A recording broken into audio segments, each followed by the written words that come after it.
जय झूलेलाल। सतनाम साखी सिंधी समाचार राजस्थान में तव्हां सभिनि जो स्वागत है। दोस्तों, अॼु आहे 21 जून। अॼु जे ॾींहुं ॾाढो वॾो महत्व आहे। अॼु जे ॾींहुं पंहिंजे देश जे प्रधानमंत्री द्वारा अथक प्रयासनि सां योगा दिवस जे रूप में अॼु जो ॾींहुं मल्हायो वेंदो आहे। इन जे पुठियां जेकी मुख्य कोशिश हुई उहा असांजे प्रधानमंत्री जी हुई ऐं उन्हनि जी कड़ी महिनत आहे, जेके अॼु सॼो भारत ई न अबितू सॼा देश मिली करे 21 जून योगा दिवस जे रूप में मल्हाईंदा आहिनि। इन ई कड़ी जे अंदरि असांजो सिंधी समाज बि हिन खां दूरि कान्हे। असांजे सिंधी समाज जा मर्द त मर्द, मायूं बि हिननि कमनि में तमामु अॻियां आहिनि। त असां तव्हांखे ॿुधायूं था जोधपुर जी महिला विंग VSSS जे बारे में कि उन्हनि अॼु के नमूने योगा दिवस मल्हायो। त VSSS जो फुल फॉर्म अथव विश्व सिंधी सेवा संगम।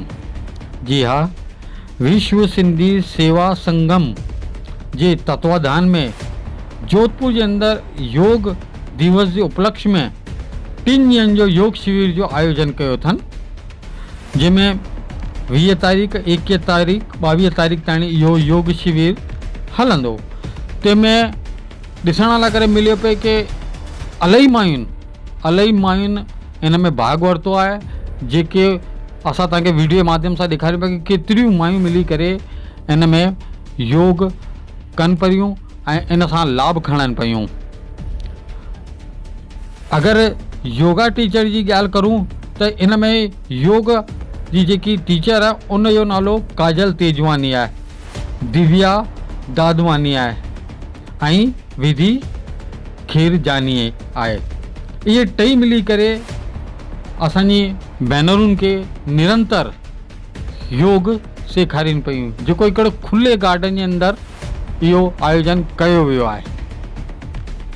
जोधपुर जी जिला अध्यक्ष मोना हरवानीअ इन बारे में जानकारी ॾींदे ॿुधाई कि योग असांजे जीवन लाइ करे तमामु ई वधीक ज़रूरी आहे।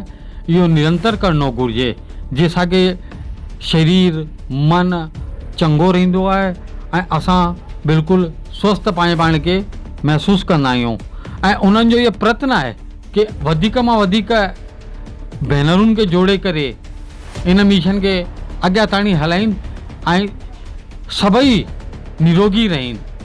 अॼु योग दिवस जे अवसर ते इन मौक़े ते जोधपुर जी अंदरि जेको कार्यक्रम थियो हो विश्व सिंधी सेवा संगम जो, तंहिंजे अंदरि मुख्य अतिथि जे रूप में श्रीमती रेखा धनकानी जी ऐं तंहिंजे अलावा सदस्य रीमा संगतानी, भूमि मेघानी, भावना मोटवानी, रितिका मनवानी, इन्हनि सभिनि मिली करे भाग वरितो ऐं पंहिंजो सहयोग बि इन योगा दिवस ते प्रदान कया आहिनि। तंहिंजे अलावा कार्यक्रम जे अंत में दीपा ठारवानीअ उपाध्यक्ष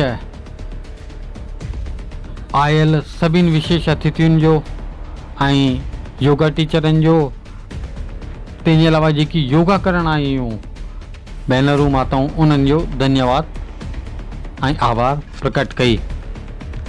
तंहिंजे अलावा तव्हांखे ॿुधायल आहियूं कि VSS जो जेको ही कार्य आहे, विश्व सिंधी सेवा संगम जो जेको ही कार्य आहे तमामु ई सराहनीय आहे। इन प्रकार जा कार्य पंहिंजे सिंधी समाज में हर प्रकार जी जेकी पंचायतूं हलनि थियूं उन्हनि खे बि इहे अॻियां में अॻियां अची करे करणो घुरिजे, जंहिंसां कि असांजी भेनरूं माताऊं सदाईं स्वस्थ रहनि, चाक रहनि, निरोगी रहनि। त दोस्तों, इन प्रकार जी जानकारी असां तव्हांखे सदाईं असांजे चैनल जे माध्यम सिंधी समाचार राजस्थान जे माध्यम सां ॾींदा रहंदासीं। जय झूलेलाल। सतनाम।